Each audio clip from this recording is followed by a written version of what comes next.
اللهم صل علی سیدنا و مولانا محمد معدن الجود والکرم وآلہ وصحبہ وبارک وسلم۔ تمام تعریفیں، حمد اور ثنا اللہ تعالیٰ جل جلالہ کے لیے۔ درود و سلام نبی رحمت نور مجسم شفیع معظم آقائے کل ختم رسول دانائے سبل احمد مجتبیٰ جناب حضرت محمد مصطفیٰ اعلیٰ تحیت و ثنا کی ذات والا صفات کے لیے حمد و صلات کے بعد آج یکم محرم الحرام ہے۔ امیر المومنین خلیفۃ المسلمین حضرت سیدنا عمر فاروق رضی اللہ تعالیٰ عنہ کا آج یوم وصال ہے۔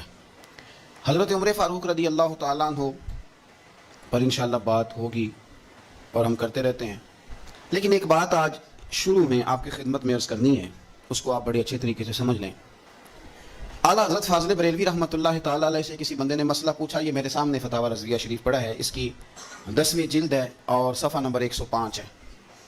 کسی نے مسئلہ پوچھا کہ سادات کرام کو زکوٰۃ کے پیسوں سے رقم دی جا سکتی ہے؟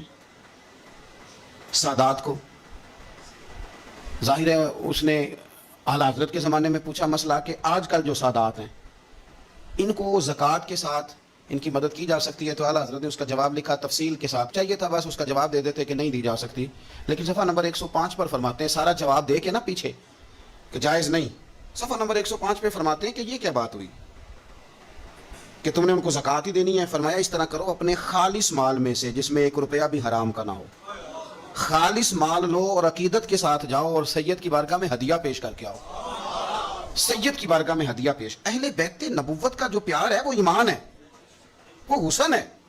یار یہاں تو لوگوں نے الجھا دیا بہت ساری چیزوں کو۔ اہل بیت نبوت اور ان ہستیوں کا جب آپ نام لیں تو آپ کے نام لینے سے محبت چھلکنی چاہیے۔ یہ صبح و شام یہ جو دن آپ آئے ہیں نا، تو گھروں کے اندر ہمارے بچوں کے درمیان جب ہم بیٹھے ہیں تو ہمارا لب و لہجہ بتائے کہ ہم رسول اللہ کی اولاد کے غلام ہیں، ہمارا ایک خاص حسن ہو، ایک خاص پیار ہو۔ 10 محرم کو نیاز پکائیں نا، نیاز تو اس طرح کی نیاز نہ پکائیں جس طرح کی روٹین میں ہم نیاز پکاتے ہیں کہ میں نے دے دیا 5000 روپیہ، مسجد میں چاول پک جائیں گے اور چاول پکا کے تو بانٹ دو۔ اپنی دوستوں کی جب دعوت کرتے ہو تو اس طرح کرتے ہو؟ آپ تو ڈھونڈ کے لاتے ہو کہ ہوٹل کون سا اچھا ہے۔ کبھی ایسا بھی ہوا ہے کہ ٹینٹ والے برتنوں میں آپ نے کھانا دے دیا ہو، دوست آئے اور نیاز ہو امام حسین کے نام کی اور تیرے برتن بھی دھلے ہوئے نہ ہوں، مجھے پتہ ہی کوئی نہ ہو؟ میری والدہ صاحبہ کہا کرتی تھی کہ جس نے 10 محرم کو لنگر بانٹنا ہے نا، جس نے پکانا جس نے وہ تو الگ بات، جس نے بانٹنا ہے وہ بھی وضو کر کے آئے، وہ بھی وضو کرے۔ وہ سادے لوگ تھے لیکن عقیدتوں سے بھرپور تھے۔ یہ بحثوں میں نہ الجھیں کہ وہ فلانا کیا کہہ رہا ہے، فلانا کدھر جا رہا ہے، وہ فلانے چونکہ ادھر جا رہے ہیں۔ ہم کسی کی ضد میں کیا اہل بیت سے پیار کریں گے یا کسی کے کہنے پر پیار کریں گے؟ اہل بیت ہمارا ایمان ہے۔ ہماری اولادیں اور ہماری اولادوں پر جتنا کرم اللہ کرتا ہے، اور اللہ نے ہمیں جو کچھ دیا ہے کہ مصطفیٰ کی اولاد کا صدقہ ہی تو دیا ہے۔ آپ کدھر نکل گئے؟ سنو، میں فتاوی رضویہ پڑھ رہا ہوں، اہل سنت کے ایمان کی بات کر رہا ہوں۔ سنو، حدیث پاک لکھی اعلیٰ حضرت، 2 حدیثیں لکھی ہیں، ذرا حسن دیکھنا۔ پہلی حدیث کے راوی خود مولا علی شیر خدا ہیں، اور اعلیٰ حضرت رحمۃ اللہ علیہ کنز المال اور ابن عساکر کے حوالے سے حدیث لائے ہیں۔ کیا خوبصورت انداز ہے میرے رسول پاک صلی اللہ، یہ مسئلہ بیان کرتے ہوئے نا کہ سادات کو ہدیہ دو، زکوٰۃ نہ دو، ہدیہ دو، خدمت کرو، یہ مسئلہ بیان کرتے ہوئے اپنی بات کو مضبوط کرنے کے لیے 2 حدیثیں لائے اور فرمانے لگے کہ مولا علی شیر خدا رضی اللہ تعالیٰ عنہ فرماتے ہیں کہ میں نے خود اپنے پیارے حبیب سے سنا ہے، نبی پاک صلی اللہ تعالیٰ علیہ وسلم نے ارشاد فرمایا کہ جو میرے اہل بیت کے ساتھ اچھا سلوک کرے گا میں خود قیامت کے دن اسے صلہ عطا کروں گا۔ یہ حدیث مولا علی شیر خدا سے روایت ہے، اور جو اگلی حدیث اعلیٰ حضرت نے لکھی ہے تاریخ بغداد کے حوالے سے، اس حدیث کے راوی امیر المومنین حضرت عثمان غنی رضی اللہ تعالیٰ، حضرت عثمان غنی راوی ہیں۔ اور ذرا جملے دیکھیے، نبی پاک صلی اللہ علیہ وسلم نے کیا فرمایا؟ یہاں اہل بیت کے لفظ نہیں، پچھلی حدیث میں اہل بیت کا لفظ تھے، یہاں اہل بیت کے لفظ نہیں۔ اللہ کے محبوب صلی اللہ تعالیٰ علیہ وسلم فرمانے لگے جو شخص بھی عبد المطلب کی اولاد کے ساتھ دنیا میں کوئی نیکی کرے، میرے دادا کی اولاد کے ساتھ، فرمایا جو بھی عبد المطلب کی اولاد کے ساتھ دنیا میں کوئی نیکی کرے۔ اور یار سننا، کبھی اس طرح بھی ہوتا ہے، کبھی اس طرح بھی کہ بیٹی غریب ہو، میں مثال دے کے بات سمجھانے لگا ہوں، یا بچے کسی جگہ بھی وہ تعلیم حاصل کر رہے ہوں تو باپ جاتا نہیں کنٹین پہ جا کے کہہ دیتا ہے کہ میرے بچے جو مانگے دے دینا، مہینے کے بعد بل بنے گا تو میں ادا کر دوں گا، یا جو مانگے دے دینا۔ ٹیچر سے کہتا ہے بچے کو چیزیں دے دینا، پیسے میں دے دوں گا، میرے بھی بچے ہوئے۔ دیکھو حسن، دیکھو میرے رسول پاک علیہ السلام نے جو بیان کیا۔ اللہ کے محبوب صلی اللہ علیہ وسلم فرمانے لگے جس نے عبد المطلب کی اولاد کے ساتھ دنیا میں کوئی نیکی کی، فرمایا اس کا صلہ مجھ پر لازم ہے، اور صلہ میں اسے تب دوں گا جب قیامت میں میری اور اس کی ملاقات ہوگی۔